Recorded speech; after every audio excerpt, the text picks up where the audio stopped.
Welcome back to Adventure Repeat. Thanks for coming back. So, if this is your first time here, make sure you like the video, subscribe. We got a lot of great content coming and more coming with this series right now too. So, make sure to comment at the end of the video as well. Tell us what you think. Tell us what else you want to hear about because we'd love to hear from you. So, in this series, you can see I am standing where our bed used to be. So we have a Jayco 264BH. So the bed was right here in the middle, coming out the center. So it worked for us, but we were running out of space in the front end of the RV.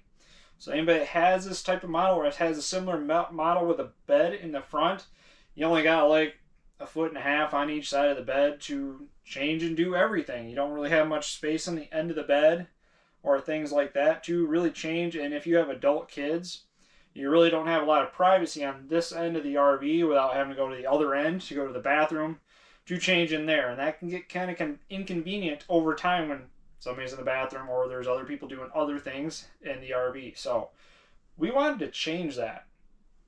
So what we did is we already had this, we took the bed out. So what we're going to do is we're going to take the bed instead of this direction, we're going to turn it sideways. We're going to have the headboard over on this wall, and we're going to have the foot end over here. So what that's going to do is the width of the mattress is less than the length. So doing that, we're allowed to move the mattress up. We're going to have it up against the wall, and we know that. That will create more walkway at the front end. So we'll go from a foot, 1.5 feet to 2 feet of space. So that's a big difference for us just in walking distance.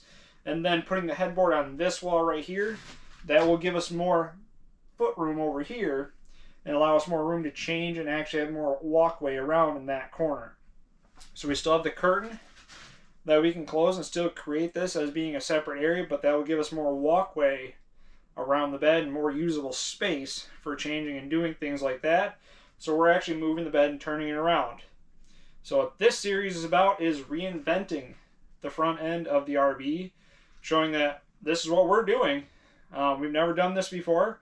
So this is a new thing for us, but I have a feeling we can make it work and make it look just like the factory. So this is what we're doing, and this is what we're going to show you. So I hope you stick around and enjoy this part of the process too.